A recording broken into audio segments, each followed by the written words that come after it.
안녕하세요. 짜증내는 남자 짜나입니다. 오늘의 부제목 마동석 앞에서 화내야 진짜 분노 조절 장애. 예. 뭐 저 같은 놈들이 있습니다. 지보다 약하고 지보다 아랫사람이라고 느끼면은 분노를 참지 않는. 근데 마동석 혹은 자기보다 큰 놈들은 바로 분노 조절이 가능한 그러한 놈들이 있습니다.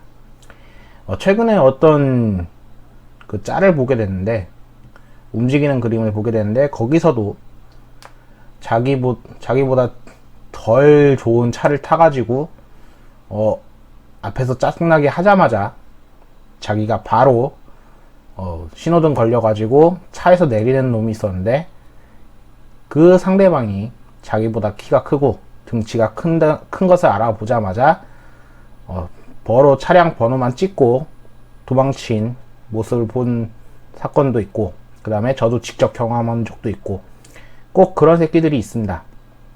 지보다 약해 보이면, 지보다 자신이 강하다고 생각되면은 바로 분노를 못 참죠.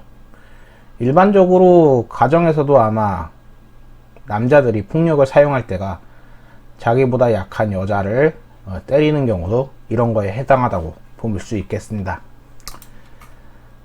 자, 이건 아까 그 제목 그대로고, 한성주 기자님이 쓰신 글, 화를 참지 못하거나 사소한 일에 크게 분노하는 사람들을 두고 분노 조절 장애라는 표현이 사용된다. 드라마나 영화에서 분노 조절 장애가 있어가지고 자주 고함을 지르고 물건을 부수는 인물들이 종종 등장하는데, 강력 범죄자가 분노 조절 장애를 앓고 있다고 주장하며 계획 범죄를 부인한다는 뉴스도 흔하다. 분노 조절 장애의 정확한 표현은 충동 조절 장애이며, 충동과 욕구를 스스로 조절하지 못하고 과도하게 공격적이고 파괴적인 행동을 통해서 이를 해소하는 정신질환이다. 분노 조절 장애로 알려진 증상들은 충동 조절 장애 중에서도 구체적으로 간헐성 폭발 장애로 분류. 간헐성 폭발 장애 환자들은 번번이 타인에게 언어적, 물리적으로 폭력을 행사하며 물건을 던지고 부수고 동물 학대를 하기도 한다. 환자가 보여주는 폭력성은 일상적인 신경질보다 강도가 높으며 때문에 주변 사람들은 환자가 분노하는 이유와 그 행동에 공감하기 어렵다.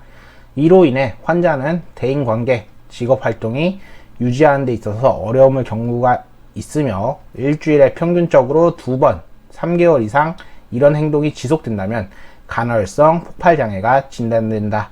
간헐성 폭발장애의 환자는 자신이 분노를 표출할 때 결과를 예측하거나 계산하지 못한다. 즉, 남에게 해를 끼칠 수 있는 행동을 자력으로 억제할 수 없으며, 자신이 물리적으로 불리한 상대에게도 공격성을 표출하게 되는데, 체구가 크고 근육질인 배우 마동석 앞에서도 분노를 해야 진짜 환자라는 농담은 어느 정도 사실인 셈이다. 근데 이러지 못한 사람들이 너무 많습니다. 진짜 마동석 앞에서도 분노를 하는 인간들이 몇이나 될까요? 여태까지 마동석은 배우 활동을 하면서 이런 적이 없었다고 하니까 거의 사실 없는 것이 맞는데, 진짜 있다면 정신병이라서 법정으로 가서도 어느 정도 인정은 해주는 셈이지만, 요런 걸로 법정에서 자신이 병이 있다고 내세우면서 빠져나가는 속셈이 오히려 더 많죠. 유전적 요인과 후천적인 요인이 간헐성 폭발장애의 원인으로 추정이 되며 명확히 밝혀진 원인은 없지만, 선천적 문제로 전두엽의 기능이 약화되면서 증상이 나타나기 쉽다. 전두엽은 뇌에서 감정, 통제, 문제 해결 등에 관여한 영역이며 10대 이전의 시기에 학대나 사고를 당한 경험으로 정서적 외상을 입으면 뇌의 성숙이 방해받아 증상이 나타날 수 있다. 노성원 한양대병원 정신건강의학과 교수는 간헐성 폭발장애 환자는 자신의 질환을 받아들이는 데 있어서 어려움을 겪는다며, 상태가 완화했다가 나중에 재발하는 경우가 많아서 장기 치료가 필요하다고 설명을 했다. 이어 환자는 합당한 이유 없이도 화를 내는 상태이기 때문에 주변 사람들이 환자를 자극하지 않는 것이 중요하다고 덧붙였습니다.